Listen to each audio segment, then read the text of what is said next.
Estamos viendo lo que es cara en general y pues bueno, vamos a tener que estudiar las estructuras que se encuentran a nivel de lo que es la zona del macizo facial anexo a la cavidad craneal. Entonces tenemos como estructuras a la cavidad orbitaria, a las cavidades nasales, a la cavidad bucal, ¿no? Tenemos que ir viendo cómo está conformada cada una de estas cavidades. Entonces, cuando hablamos de una cavidad, tienen que tener en cuenta que estas cavidades tienen paredes. Eso es importante, ¿no? Una pared superior, una pared inferior, una pared interna, una pared medial, una base, un vértice, ¿no? O una porción anterior, una porción posterior. Esa es la idea para que nosotros podamos delimitar. Entonces, lo que interesa es que nosotros ya armemos las estructuras que hemos estudiado en los huesitos de la cara, ¿no? Entonces, ¿para qué? Anexos también a lo que es la parte de la víscero craneal, qué estructuras también de los huesos del cráneo van a formar parte de estas estructuras, ¿no? Esa es la idea. Entonces, cuando hablamos de cavidades de la cara, estamos viendo estas estructuras, ¿no? Entonces tenemos la cavidad orbitaria, la cavidad nasal, la cavidad bucal. Si hablamos de la cavidad orbitaria, ¿dónde se encontraría? ¿Qué dirían? Antero inferior, ahí está. Ah, bien. Entonces, ¿dónde? ¿Fuera de dónde? ¿Por fuera de dónde? De las fosas nasales. ¿Por debajo de dónde? De la fosa cerebral anterior, que sería esto, el hueso frontal. Entonces, de acuerdo a lo que ustedes están viendo, tienen que darle la terminología. Las fosas nasales, ¿dónde se encuentran? Por arriba de la cavidad bucal, por debajo de la... Por debajo.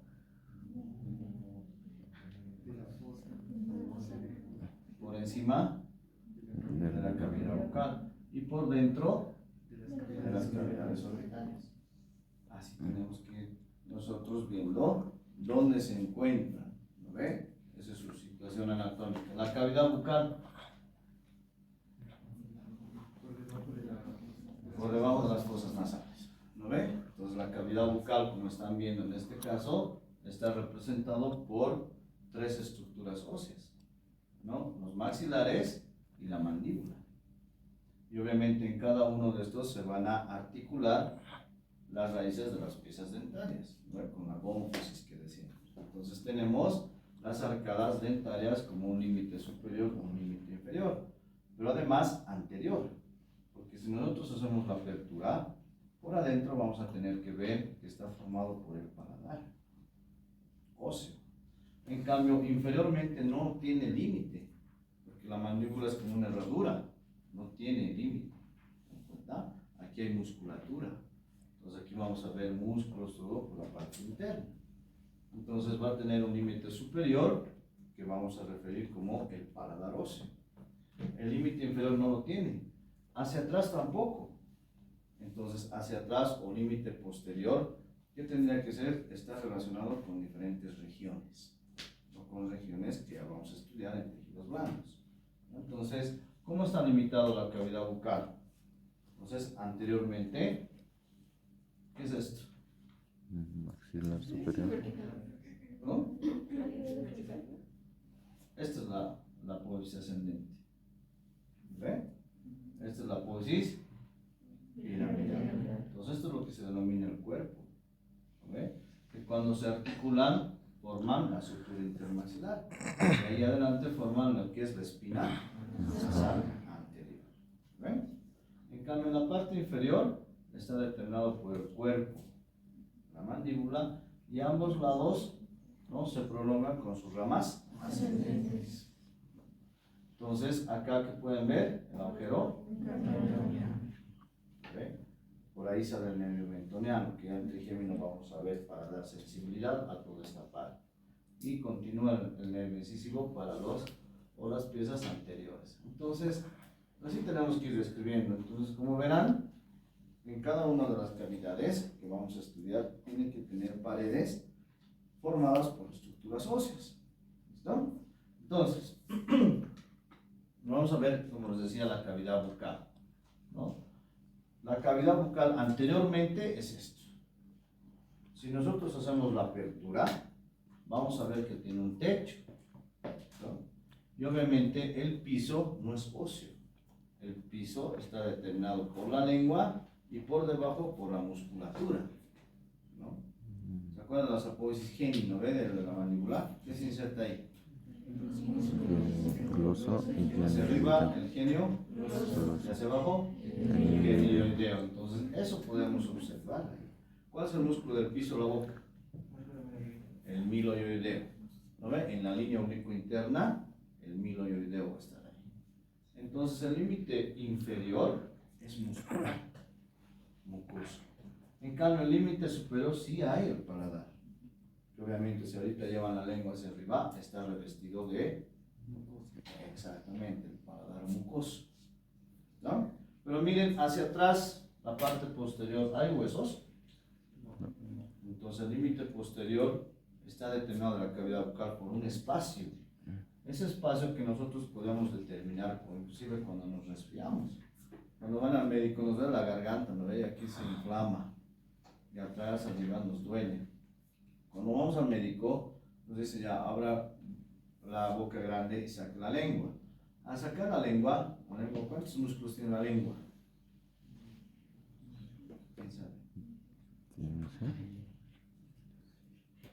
15, 18. Todavía no.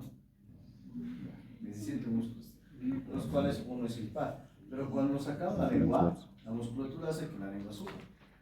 Entonces, ¿qué pasa? No podemos ver el límite posterior. Entonces, con un baja lenguas nos tenemos que ayudar para poder ver esta fosa, la fosa amigdalina. Aquí están nuestras amígdalas, que eso es lo que se inflama. Para ver si hay o no situación bacteriana para que al paciente le podamos dar antibióticos, ¿no? O si no hay, es viral, analgésicos antiinflamatorios.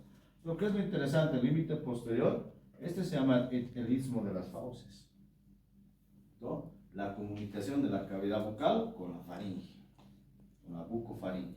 Entonces por ahí pasa el bolo alimenticio. Ahí, ¿ya? En cavidad bucal ya vamos a ir llevando.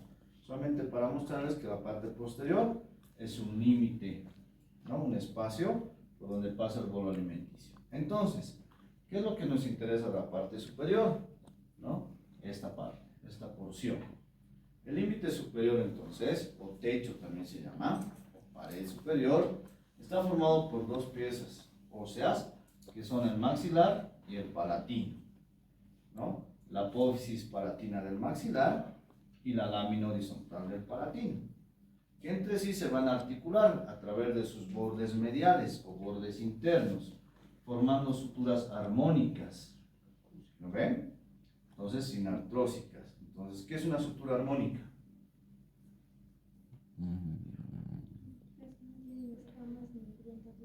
Eso es, que están libres de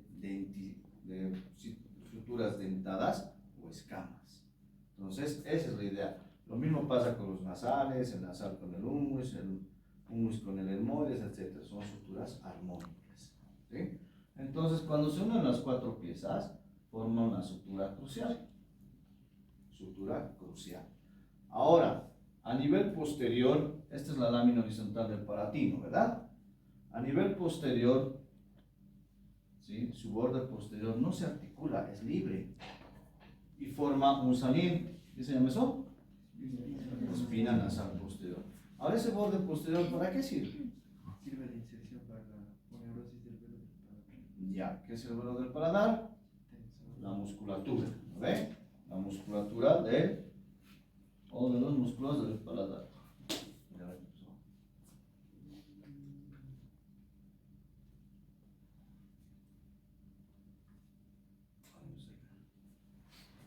Entonces, al formar la sutura crucial o cruciforme, entonces en el punto medio de la cruz, ese se llama el punto crucial, que es un punto también craniométrico, ¿ve? El punto crucial. Entonces, ¿dónde estaría el punto crucial? En medio de la sutura.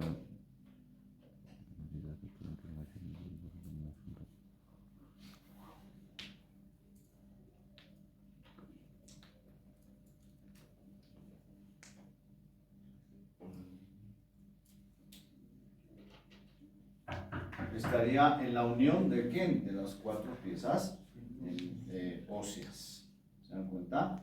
Entre las láminas horizontales y las apófisis palatinas del maxilar. Entonces ahí estaría. Estructura cruciforme.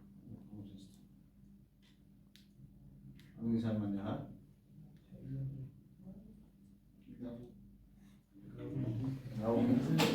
A nivel anterior, en el techo de la cavidad bucal, un orificio, ¿lo ve? Agujero incisivo. ¿Qué pasa por ahí?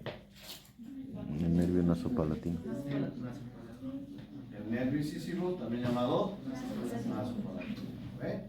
Bien, y en la parte posterior, o al revés,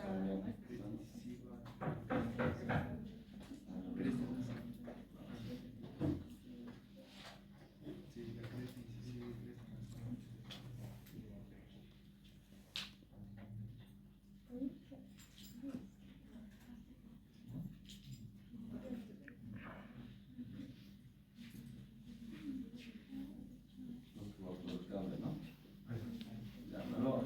Ya, ahora lo más.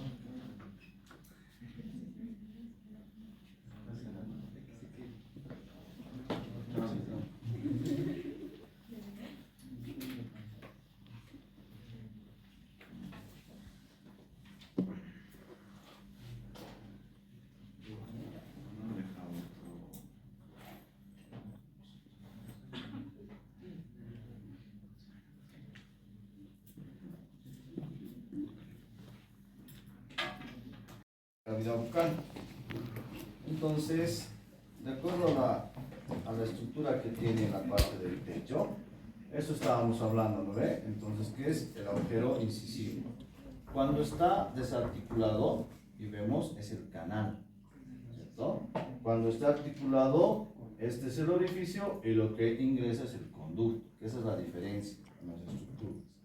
Ahora, en la parte posterior, ya habíamos dicho que aquí está la espina nasal posterior y que este borde nos sirve para la inserción de la aponeurosis de los músculos del paladar. ¿Ve? ¿Cuáles son los músculos del paladar? Dos hemos llevado por el momento, ¿no ve? El tensor del velo del paladar o peristafilino externo y elevador del velo del paladar o peristafilino interno. Hay más todavía que vamos a ir viendo cuando estudiemos. ¿Dónde se inserta el tensor del velo del paladar? ¿Dónde han escuchado? Osita escafoidea, ¿dónde está eso? En el esfenoide. Siempre cuando hagan una pregunta, empiecen de lo grande, no se vayan a lo pequeño, al detalle. ¿No? En el esfenoides, ¿en qué porción? En su apófisis pterigoides, donde está la osita escafoidea. ¿Ve? Ahora si les digo el elevador del velo del paladar, ¿en qué hueso? Temporal. Temporal. ¿En qué porción? Peñasco. Peñasco. ¿No ve? Ahora, ¿en qué cara? Inferior. Posterior inferior. ¿Se dan cuenta? Así tenemos que ir viendo poco a poco. Bien. Entonces, a los lados se encuentra esto. El orificio palatino mayor o posterior. Y ahí encima los accesorios. ¿No? Entonces, así está conformado lo que es nuestra pared superior o techo del paladar. ¿No? Nos vamos a la cavidad nasal. Entonces, miren, esta es la cavidad nasal. Cuando hablamos de la cavidad nasal, tenemos que ver primero un orificio. Este es el orificio anterior de las fosas nasales. Entonces, que está formado, miren, por arriba, los huesos nasales, huesos propios de la nariz, que eso va a ser como el techo o la pared superior, ¿no? Que también está representado por la apófisis frontal del maxilar, o también llamada la rama ascendente. Esta va a descender y va a formar los límites laterales, ya sea bajo el cuerpo, formando la espina nasal anterior. Entonces, este es el orificio anterior, orificio piriforme por su forma, como una pirámide. Y miren, desde ahí ya podemos ver que tiene una pared medial, a la cual le vamos a llamar el tabique nasal. Una pared lateral, que como características están los cornetes o las conchas. un piso que está formado por el maxilar y el palatino, pero ya en sus caras superiores, que las caras inferiores eran de la cavidad bucal. Entonces ya tienen que relacionarlo, esa es la idea de esta parte, ¿no? Que relacionen todos los huesitos. Entonces, cuando hablamos de la pared externa, tal vez la más complicada es todo eso. Esta es la pared externa. Entonces, miren, está formado por el maxilar en su cara interna, donde se encuentra la rama ascendente o frontal, en la cual podemos observar las crestas turbinales, la cresta turbinal superior y la cresta turbinal inferior, en la cual se va a articular el cornete medio y el cornete inferior. ¿Pero qué? Sus extremos anteriores. Extremos anteriores. Entonces, cuando hemos visto cornete, el que hemos estudiado es el cornete inferior, porque es un hueso aislado, independiente de la cara. La característica era que tenía extremos, bordes y sus tres apófisis, ¿no? Cara externa, cara interna. Entonces, el extremo anterior siempre es más voluminoso, miren, es mayor. Por eso nos damos cuenta que es hacia adelante. Y el extremo posterior es en punta, el cual se va a articular ¿dónde? En la cresta turbinal inferior, pero ya ¿de dónde? De la lámina vertical del palatino, en su cara medial, en su cara interna, ¿no? Ahora esta cara del cornete inferior, esta es la cara septal o cara interna, que es convexa, rugosa, ¿sí? Entonces la cara externo-lateral es cóncava, ¿ven? Y de ahí se puede observar dos apófisis. De esta cara se pueden ver dos apófisis nomás en su borde superior. La apófisis lagrimal, entonces también forma parte del unguis, miren, el unguis en su cara interna, un hueso lagrimal. Y la otra va a ser la apófisis hemoidal. ¿Qué se articula ahí? Esto. Borde posterior de la lámina. Aquí en este huesito se ha seccionado el cornete medio, parte del cornete medio, para poder ver adentro el laberinto hemoidal. Entonces, esto lo que están viendo es la apófisis ciforme, que se está articulando con la apófisis hemoidal del cornete inferior. ¿Sí? Entonces, ahí estamos viendo estas estructuras. Hacia, más externamente, ese espacio que ven es el seno maxilar, ¿no? Pero bueno, estas son las estructuras que forman parte. Entonces, también miren, está la lámina vertical del palatino formando parte, la cual va a dar dos apófisis, ¿se acuerdan? La apófisis esfenoidal y la apófisis orbitaria, con sus facetas y carillas que tiene. Y entre las dos, esto. ¿Ahorita es escotadura? No. Agujero. Cuando vemos un hueso desarticulado, es escotadura. Pero cuando se articula el esfenoides, se vuelve agujero. Esa es la diferencia. Entonces, ¿por ahí qué pasa?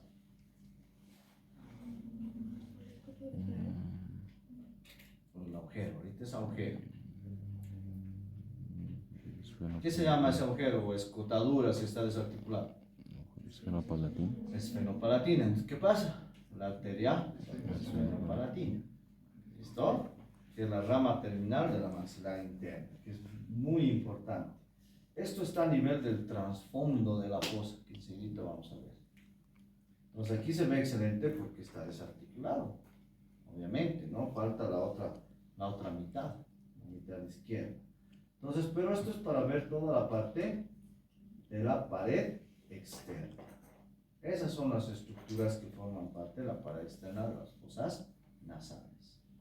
Si vamos a ver el laberinto hemoidal, es esto, ese es la fotito que hay en el gobierno, ¿eh? Entonces, miren, estas son las masas laterales.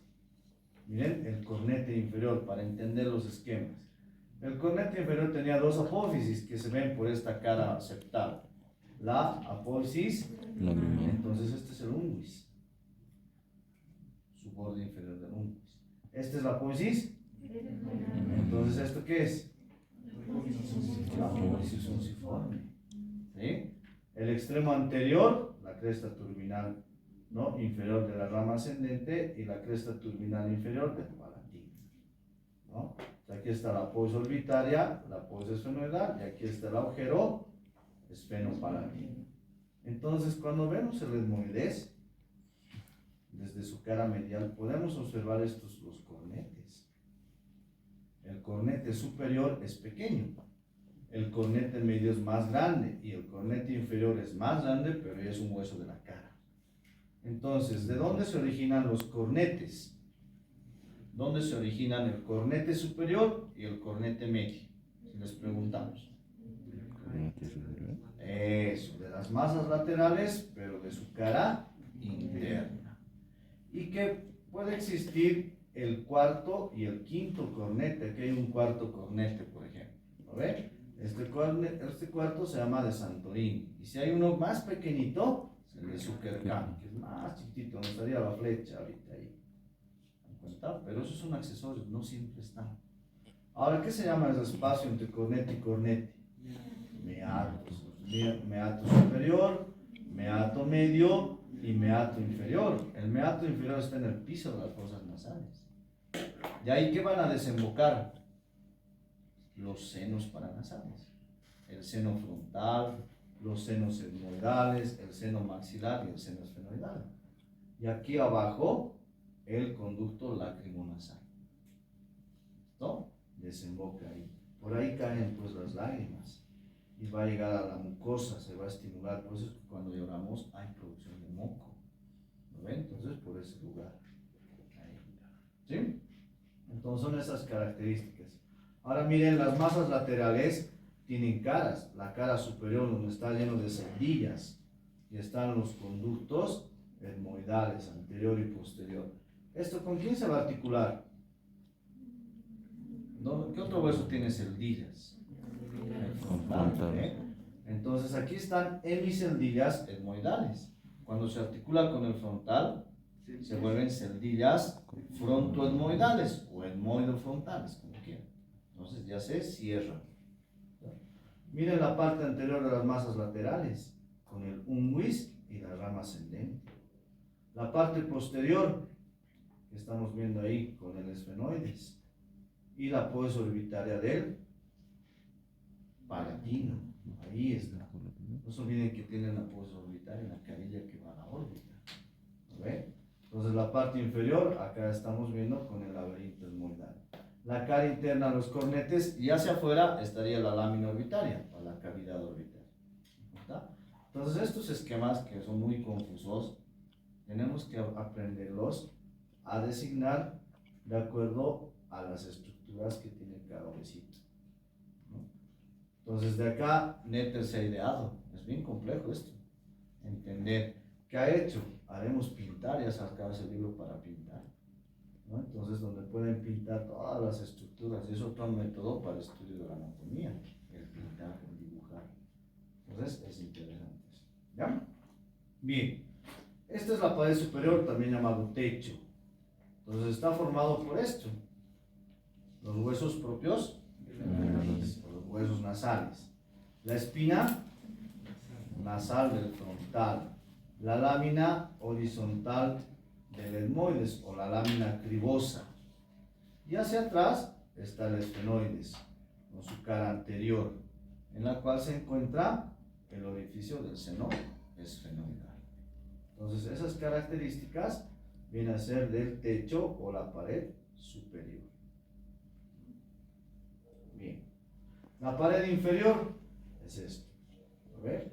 La pared inferior de las fosas nasales, entonces está conformado por las caras superiores de la apófisis palatina del maxilar y la lámina horizontal del palatino, formando las suturas interpalatina e intermaxilar, ¿no? A nivel anterior se encuentra esto que se llama cresta nasal. la cresta incisiva. ¿Ven? Cresta incisiva. Bien. Esta es la pared interna que también se llama el tabique nasal. Entonces, lo que están viendo acá es el tabique nasal óseo. ¿Ven? Porque aquí también va a venir la parte cartilaginosa. Entonces, está formado, ¿esto qué es? Lámina perpendicular. La lámina perpendicular o pentagonal del etmoides. Y hacia abajo, el hueso pómez. Entonces, esta lámina perpendicular o pentagonal tiene caras, ¿no ve? Hacia arriba, la cara superior con la lámina que goza. La parte o el borde posterior con la cresta esfenoidal anterior. Acá, la anterior superior con la espina nasal del frontal y los huesos propios de la nariz. La posterior inferior con el borde anterior del móvil. ¿Sí? Y pues obviamente en su borde anterior inferior, aquí tendría que estar lo que es el cartílago septal. Entonces, lo que se mueve, este es el cartílago nasal. Si nosotros sacamos, por adentro hay más cartílago.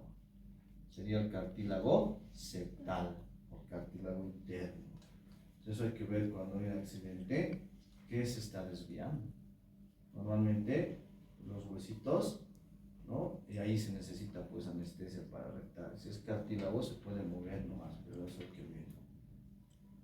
¿No? Entonces, esta es la parte del hermoides. Ahora, las fosas nasales se comunicaban, ¿no? Por el orificio anterior y aquí atrás está el orificio posterior. ¿Qué se llama el orificio posterior? Las coanas. Siempre se pregunta en fosas nasales cuáles son los límites de las coanas. ¿Qué diría?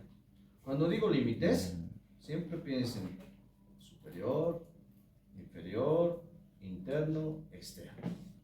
Esos son los límites de una determinada cavidad. Entonces, hacia arriba, ¿qué estará? Parece el palatino. El esfenoides, ¿no ve? Entonces, la cara inferior, donde se está articulando las alitas del vómito, en realidad el canal del vómito, ¿no ve? Formando la esquindelesis con la cresta esfenoidal inferior. Entonces, eso sería hacia arriba. Hacia abajo están las láminas horizontales del palatino que se articulan. ¿Sí? Hacia ambos lados las apófisis pterigoides que están viendo acá, ¿no? Las láminas mediales, e internamente sería el borde posterior del vómito. Y ojo con eso, cuando se pregunta qué borde separa las coanas, es el posterior.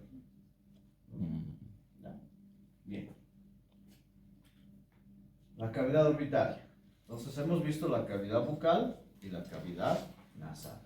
Con la cavidad bucal por el momento es la más accesible porque es superior prácticamente al techo. Inferior no tenemos, posterior no tenemos y anterior sería la arcada, ¿no? Dentaria. Entonces, la cavidad orbitaria está formado, miren, por un techo. Bueno, en realidad este reborde se llama la base. Es como un cono cuadrilátero, ¿no? Y el vértice sería aquí adentro. Entonces, todo este reborde orbitario formado por el frontal, el cigomático malar y el maxilar, con su rama ascendente, viene a ser la base de la cavidad orbitaria. Y el vértice, lo que están viendo ahí adentro, ¿no? Ahora, tenemos que estudiar un techo. ¿No ven? Está formado por quién? Por la porción horizontal del frontal. Bien, o porción orbitaria del frontal. Pero también está esto. ¿Qué es? El ala menor del esfenoides. Y aquí encontramos esto, interesante. ¿Qué pasó por ahí? ¿Qué pasa? Ya, a ver, hasta en los exámenes dense cuenta también que si es una estructura lógica, no se pregunten eso porque es muy accesible. Si les digo qué par craneal pasa por el agujero óptico, pues el nervio óptico. ¿Cuál va a ser la pregunta? ¿Qué arteria pasa por ahí? ¿No ven? Porque esa es la variante. ¿No ven? La arteria oftálmica. No hay arteria óptica, por si acaso. Que a veces relacionamos nervio óptico con arteria óptica, ¿no ven? No. Nervio óptico con arteria oftálmica. Ya, bien. Entonces, acá tenemos un abultamiento, que es el tubérculo óptico. ¿Ya? El ala menor. Que acá va a servir para la inserción Ya en cavidad orbitaria, bueno, en globo ocular vamos a llevar esto. Pero ya tenemos esta estructura. Por el momento, este es el techo o pared superior. ¿Ya? Ahora, tenemos la pared externa. Esta es la pared externa. ¿Está formado por quién? ¿Qué es esto? ¿Pero qué? La apófisis orbitaria del hueso cigomático. Si me dicen cigomático, todo esto es el cigomático. Entonces, tenemos que hacer más detalle. Esa es la idea. ¿Qué es esto?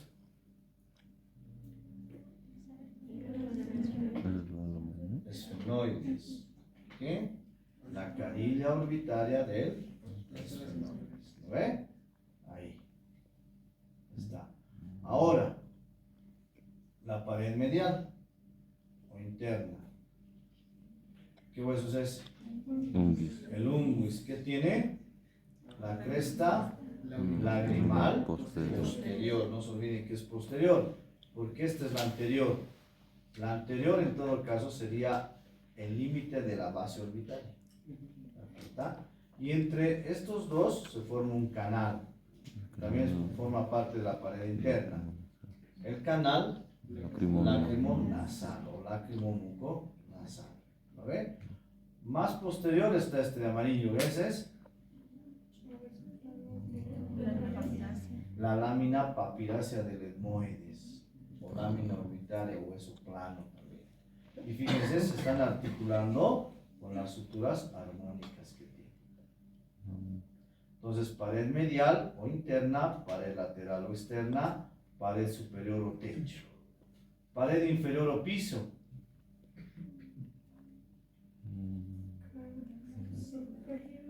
La exactamente. De la apófisis piramidal, la cara orbitaria. Donde encontramos el canal infraorbitario o suborbitario que luego se cierra, se vuelve conducto y pues sale por el agujero. ¿Ve? Pero bueno, acá nos interesa el canal y el conducto. De esta parte no se van a olvidar. Esto siempre nos olvidamos. Y a veces justo eso es bueno. ¿Qué es así? Carilla orbitaria del palatino. La carilla orbitaria de la apófisis orbitaria del palatino. ¿Sí? Entonces, eso es lo que está viendo. Ahora, en este piso, encontramos una hendidura y un agujero que se puede ver. El agujero redondo mayor. ¿Qué pasa por ahí? O redondo o rotundo.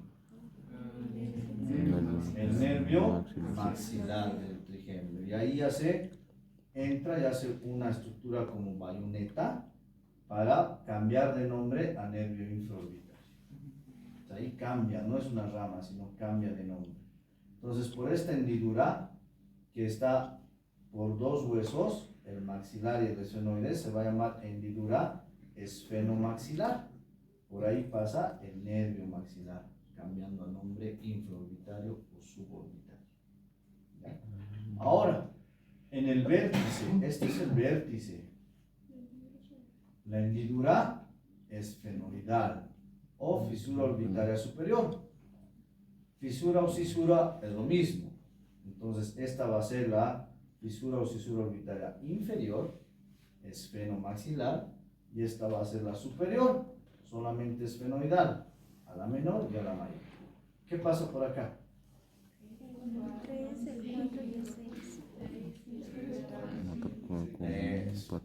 Acá se va a insertar el anillo tendinoso de los rectos, en el tubérculo infraocular, ahí. Entonces, esto va a delimitar en dos segmentos, uno interno y otro alargado externo. ¿Listo? Entonces, por este segmento pasa el tercer par craneal. ¿Cuál es el tercer par craneal? Motor ocular común. Motor ocular común o oculomotor. Ya. El cuarto par craneal. Patético. Ya. Pero bueno, el cuarto no pasa por aquí. El cuarto pasa por acá. Por allá afuera. ¿Verdad? Por aquí pasa el tercero. El sexto. Motor ocular externo. Motor ocular externo o abduces. Bien. Y la primera rama del trigémino, ¿qué se llama? Maxilar superior. Oftálmico. ¿En qué se divide? nasal, frontal y lagrimal. Bien, entonces por aquí pasa el nasal solamente. Entonces pasa el tercero, el sexto, el nasal o naso ciliar y la vena oftálmica. Por aquí pasa la arteria y por aquí la vena, esa es la diferencia. ¿Ya? Ahora por aquí afuera pasa el cuarto par craneal. ¿Cuál es el cuarto? Patético trocar. Más hacia afuera, el frontal. Y más hacia afuera, el lagrimal. ¿Sí? Que eso ya lo vamos a dividir. Pero ya saben qué estructuras van a pasar por esta hendidura. Normalmente siempre se pregunta, ¿no? Entonces, ahí pueden ver ya las suturas que hacen los huesitos, dándole el nombre correspondiente de los huesos que se están articulando. Entonces, esa es la cavidad orbital. Techo, piso, medial, lateral, vértice, base. Y los orificios, no se olviden que se encuentran ahí. Bien. Vamos a otro que se llama la fosa pterigomaxilar, o también llamada infratemporal. Entonces, para ver esta fosa, inclusive cuando hay cadáver, tenemos que romper este arco. El arco cigomático. Hay que romperlo como está ahí. Por lo tanto, también estructuras musculares van a ir, ¿no?, a romperse para poder ver. ¿Qué también hay que sacar? La rama ascendente del maxilar o de la mandíbula. ¿Por qué? Porque eso es lo que está acá obstruyendo. No se olviden que aquí se articula. Aquí va a estar la rama ascendente. Y no nos va a permitir ver, es como estaríamos así. No nos permite ver. Entonces hay que seccionar el arco y sacar la rama ascendente de la mandíbula. Entonces en disección se deja normalmente el cóndilo. El cóndilo para que esté la inserción del pterigoideo externo. ¿Sí? Entonces, y se hace una sección para que se pueda ver los nervios también, el dental inferior, etc. Eso vamos a ver en la parte de acá. Entonces, miren, este es el límite anterior de esta fosa. ¿Qué es esta parte de este abultamiento? La tuberosidad del maxilar. Bien. ¿Que ahí se encuentra qué? Los orificios para los nervios dentarios posteriores. Dentarios o alveolares es lo mismo, pero tenemos que decir posterior. Esa es la característica. Si me dicen dentario o alveolar, está a medias, porque hay anterior, medio y posterior, y abajo está el inferior. ¿Está? Entonces tenemos que diferenciarlos. La parte superior es esta. ¿Qué sería esto?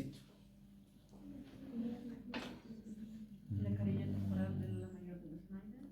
No la carilla temporal. La carilla temporal es esta. Y estamos abajo, infratemporal. Aquí hay una cresta. Y esta es la carilla subtemporal o cigomática del ala mayor del esfenoides. Esa es la característica. Eso sería el techo, ¿no? La pared interna estaría formada por esto. La lámina interna de la apófisis pterigoides, ¿no? Y que más hacia abajo, ¿se acuerdan que entre lámina y lámina se forma la escotadura? ¿Qué se articula ahí? Palatino. La apófisis piramidal del palatino. Está cerrando esa escotadura. ¿Ve? Ahora, ¿qué característica? Límite posterior no tiene. No tiene. Pero más hacia atrás encontramos esta apófisis. ¿Esta apófisis qué se llama? La apófisis tiroides. ¿Dónde se encuentra la apófisis tiroides? En la cara. Temporal, peñasco, cara Peñasco. posterior inferior. ¿Qué se inserta en la apófisis tiroides? ¿Qué es el ramillete estilio? O del leonano. ¿Qué se inserta? 3 músculos, 2 ligamentos. ¿Qué músculos? Estilogloso, estiloideo, estilofaringio. ¿Qué ligamentos? Estiloideo, que se repite, y el estilo maxilar. Maxilar o mandibular, ¿no? Es también parte del aparato ioideo, apófisis tiroides. ¿Ven? Ya. Entonces miren, aquí forma un espacio, el espacio preestiloideo y el espacio retroestiloideo. Y esto en cadáver es muy interesante porque tenemos que palpar la fosa estiloides y hacer la disección para atrás, porque aquí se encuentran los 4 últimos pares craneales en disección: el glosofaringio, el vago, el espinal y el hipoglóso. Se van a encontrar, ¿no? Entonces, este es retroestiloideo y esto es preestiloideo. Entonces, ¿se acuerdan del borde posterior de la mandíbula, de la rama ascendente, en forma de S alargada? Entonces, aquí está la rama ascendente. ¿Qué va a hacer? No es articulable, pero se relaciona con estos espacios, el preestiloideo y el retroestiloideo. ¿Ya? Importante ahí. Bien, entonces no tiene borde posterior, pero sí tiene un límite externo. Si este era el interno, el externo justamente es la rama ascendente, ¿no?, que se tiene que sacar para poder visualizar. Entonces, eso es la fosa infratemporal. Esto es muy importante porque aquí vemos los músculos masticadores, los pterigoideos, porque aquí está el temporal, ¿ve? Temporal. Externamente está el macetero, que al macetero vamos a tener que seccionarlo para poder ver esto, si no, no vamos a poder ver. Vamos a tener que cortar el arco cigomático. Pero aquí, ¿qué se puede ver en el cadáver? Los dos pterigoideos. El pterigoideo externo o superior y el pterigoideo interno o inferior. El cadáver así se llama, superior e inferior, ¿sí? Para que puedas diferenciar. Pero también aquí vemos el trigémino, el nervio mandibular con sus troncos terminales. Entonces aquí lo vamos a ver al nervio lingual, al dental inferior, ¿no? Vamos a ver el miloioideo, ¿no? Entonces, nervios que ya en trigémino vamos a ver, porque esta fosa es muy importante, la fosa infratemporal. Entonces ya cuando veamos esa parte, ya no vamos a ir a huesos, ya te vamos a ver, directamente vamos a ir al contenido, ¿ya? Entonces eso es importante que vayamos bien. Entonces, esta fosa tiene un trasfondo, es decir, más adentro hay estructuras. Y ese trasfondo está formado por la lámina vertical del palatino. ¿Se dan cuenta? Entonces, esa lámina vertical está más adentro y de la cual emite esas dos apófisis, la orbitaria y la esfenoidal. Entonces, ahí se encuentra el agujero esfenopalatino, ahí en el trasfondo de esta fosa. Por ahí pasa la arteria esfenopalatina, con una rama terminal de la maxilar interna. Entonces, la maxilar interna, van a ver que en esta fosa da 14 ramas. Y la última, la terminal, es la esfenopalatina, que por ahí se va a introducir. Bien. Entonces, esa es la estructura también de nuestras cavidades. Miren, la cavidad nasal con el laberinto etmoidal. Ahí están las coanas. ¿Esto qué es? Bomber. Borde posterior del borde. Ahí arriba está el cuerpo de los esfenoides. Acá las apófisis pterigoides y miren las láminas horizontales del palatino, formando las coanas. Y de ahí se puede ver los cornetes, el seno maxilar. Entonces, la cavidad orbitaria, parte de la cavidad bucal. Entonces, son estructuras que tienen con la parte del viscerocráneo. Bien, entonces esas son las cavidades. Nos vamos a lo que es el hueso ioides, ¿no? Entonces, ¿dónde encontramos el hueso ioides? ¿Por encima de qué? ¿Qué es esto? La tráquea. Antes de la tráquea es esto. ¿Por encima? El cartílago. La laringe. La laringe. Ya van a ver que en la laringe hay diferentes cartílagos, ¿no? Pero por el momento la laringe, no es el cartílago como escudo, el tiroides, ¿no? Entonces, por encima está. Por debajo, ¿no?, de la mandíbula, propiamente del ángulo del gonión, vamos a ver el ioides. Más o menos nuestro límite posterior es la cuarta vértebra cervical. Ahí se va a encontrar el ioides. Entonces, este hueso ioides tiene una característica, no está articulado. Cuando digo articulado estoy hablando de unión de huesos. Entonces está unido a nuestra estructura anatómica por musculatura, por membranas y por ligamentos, ¿no? Entonces ahí están los ligamentos de la apoyo estiloides, alioides que forman el aparato ioideo, ¿lo ve? Entonces, la apoyo estiloides, ligamento estiloioideo y el ioides. Bien. Entonces, fíjense, ahí está el hueso ioides que nos va a servir para inserciones de estos músculos. A estos músculos les vamos a llamar los supraioideos. Y a estos músculos, los infraioideos. Entonces, miren cómo se está agarrando la membrana, una membrana, por donde pasa este digástrico, vientre anterior, tendón intermedio y vientre posterior. Hay un músculo que siempre lo perfora el vientre posterior, el estiloioideo. Así podemos identificar que está perforado. El del piso de la boca, ¿qué se llamaba? Miloioideo. Y otro que viene del ioides a la lengua, el iogloso, ¿no? El iogloso. Más hacia adentro, ¿no? Entonces, que aquí no se puede ver, pero tendríamos que diseccionar esta parte, está el genioideo, que también forma parte de los músculos supra, ¿no? El genioideo. Hacia abajo, estamos yendo hacia la parte cervical, ¿no? Inferior ya hacia la parte torácica. Entonces tenemos que tomar en cuenta el manubrio del esternón y también la clavícula, que es el límite inferior del cuello. Esto es el superior y esto va a ser el inferior. Todo esto es la región cervical, el cuello. Entonces va a haber acá el esterno. No, eso no es supraioideo o infraioideo, eso es lateral de la cara. Entonces, estamos viendo ioides. Esternón, clavícula, ioides. Esternón, cleido, ioideo. Listo. Esternón, tiroides, ioides. Esterno, tiro, ioideo. Cartílago, tiroides, ioides. Tiro, ioideo. Listo. Y hay un músculo digástrico. Bueno, está formado por el cuerpo, astas menores y astas mayores. El cuerpo separado por una cresta transversal, una cresta horizontal, superior e inferior.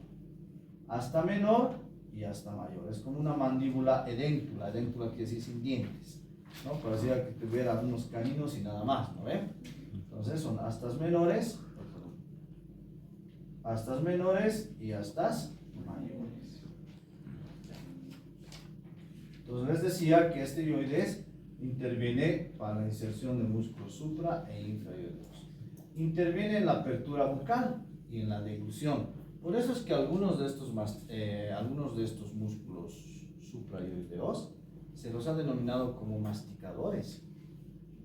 ¿Sí? ¿Por qué? Porque interviene cuando nosotros abrimos y cerramos, apertura bucal, y cuando hacemos la deglución. Pero sin embargo no tienen la potencia masticatoria de intervenir ¿dónde? En la articulación temporomandibular. Entonces es ahí donde tienen que intervenir la potencia muscular para que se denominen masticadores. ¿Listo? Entonces antiguamente van a ver en ediciones de Rubier, inclusive antiguas, está uno de estos como masticador, ¿no? Pero después ya por la función lo han vuelto sumamente funcionales a nivel de la apertura bucal y la deglución. Entonces miren, esos son los supraioideos. Aquí hay que aumentarlo el iogloso. Y estos son los infraioideos, de acuerdo a lo que van a originarse e insertarse. Hay un músculo que les decía que es digástrico. El digástrico supraioideo, ¿no? Vientre anterior y vientre posterior, que lleva el mismo nombre, digástrico. Pero hay un digástrico que es infraioideo. Ese se llama el homoioideo. Entonces, este va a ser vientre superior, va a tener un tendón intermedio y un vientre inferior. Homoioideo, homoplato. a la escápula o el omóplato va a insertarse. Entonces se llama homoioideo.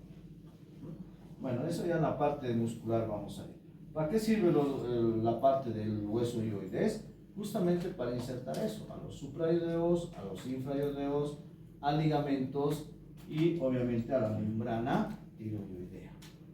Entonces ya van a ver en su cara anterior, en su borde superior, en su borde inferior, la musculatura que se está insertando. Entonces miren, esta es la parte infraioidea. Para ver estos infraioideos, este músculo no nos permite. Este músculo es el que estaban diciendo. Cuando giramos se marca el esternocleidomastoideo. Miren, una inserción esternal, otra clavicular y va hasta la mastoides. ¿Pero dónde más han escuchado la inserción del esternocleidomastoideo? Que llega a fibritas en el occipital. Debería llamarse esternocleido-occipitomastoideo. ¿Se dan cuenta? Porque llega ahí. Este músculo es lateral del cuello. Hay que seccionarlo, hay que diseccionarlo para poder ver el paquete vasculonervioso y poder ver estas estructuras. Miren, este es el homoioideo que estoy siguiendo. Este es su tendón intermedio y que está yendo hacia el omóplato. Y miren, se forman triángulos. Esto vamos a ver como triángulos a nivel de la región cervical. Entonces aquí está el trapecio, el esternocleidomastoideo, el vientre inferior y que divide en triángulos. Entonces, toda esta parte es la musculatura infraioidea. Ya no sigo ahí, se nos ve como entonces, ahí está, miren, la membrana. Este es el borde inferior y el borde inferior del asta anterior. Miren, esta es la membrana tiroidea. Membrana tiroidea. Entonces, esta membrana tiene ligamentos de refuerzos mediales y laterales. Entonces, a estos ligamentos también les van a llamar el mismo nombre, tiroideos. Entonces, ahí está el asta, que también se está insertando el constrictor de la faringe. Ahí. Esta es la parte de la faringe. ¿Se acuerdan del tubérculo faringio?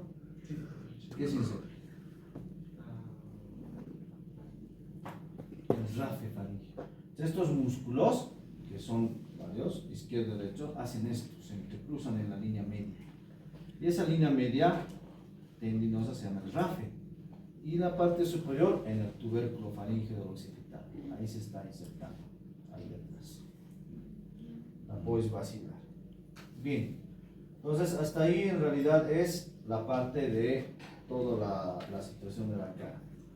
Esto no está en el librito, pero bueno, entra dentro de lo que es este estudio, que son los puntos craniométricos. ¿Ya? Creo que hemos revisado, han de revisar también con sus docentes. Los puntos craniométricos son puntos anatómicos de referencia que se encuentran en la parte medial y en la parte lateral. ¿Ya? Entonces, estos puntos anatómicos, en línea medial de abajo hacia arriba, tenemos este. ¿Qué se llama este? O Gonio. no, No es gorgonio. Metoniano o natio. Gonio Entre los incisivos centrales está el alveolar inferior. El alveolar superior acá, pero este se llama prostio. ¿No? Este es Natium. la espina nasal anterior, ¿no ven? Entonces el espinal anterior. Acá, Rhinium. entre los huesos propios y el cartílago, ahí al medio se va a formar uno. El rhinio. Este, el nation o nasal. Arriba, la glabela. ¿No ve?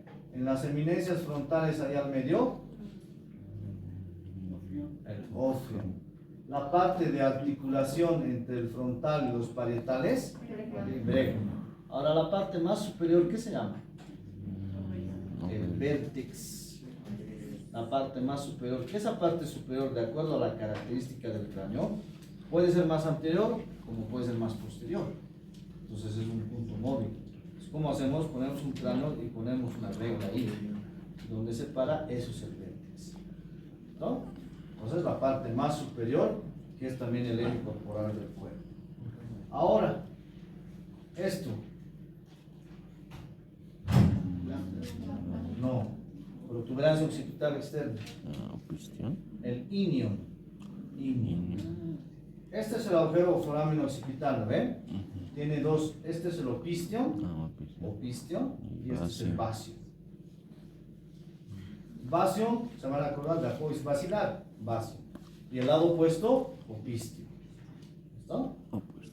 Ahora llegamos acá, el espinal posterior y el crucial. ¿Me dan cuenta? Crucial. Entonces, esos son los puntos mediales. Ya vamos a acabar un poquito más. ¿Ya? Y los puntos laterales, no sé si acá, puntos laterales o pares, empezamos por esto. Este es el gonio, ¿no? El gonio. Esta estructura, la parte más prominente del arco cigomático, que también es un poco movible de acuerdo al cráneo, se llama el sigium o cigomático. Es la parte más prominente de la apófisis cigomática. Aquí hay un punto en la cavidad orbital entre el unguis maxilar y frontal, ahí. ¿Qué se llama eso? El dacrium. Dacrium. ¿Listo? El dacrium. Este sabemos. En forma de H. El terio. En forma de una Y. Asterio. Asterio. Que forman las fontanelas, ¿no es? ¿Verdad? Bien. Ahora, aquí hay un punto cranométrico entre la línea temporal del frontal, la sutura coronal y la línea temporal superior del parietal. Ese es el estefanión. El estefanión. Bien. Por último, en la parte inferior, por si acaso, también hay otros puntitos. No sé si acá. Aquí en la cavidad glenoidea, donde se articula el cóndilo del temporal. Ahí viene el glenoideo. Y en esta parte, la fosa yugular, ¿no? El yugular. Entonces, también son puntos pares que tenemos que tomar aquí. Por último, los contrafuertes que tiene la base del cráneo y el cráneo, que solamente son estructuras de soporte que tiene la base del cráneo y también la parte del macizo facial unido al neurocráneo y el viscerocráneo. Entonces, nuestro punto clave es el esfenoides, como es el hueso cuñado. Entonces, el esfenoides va a ser el punto clave.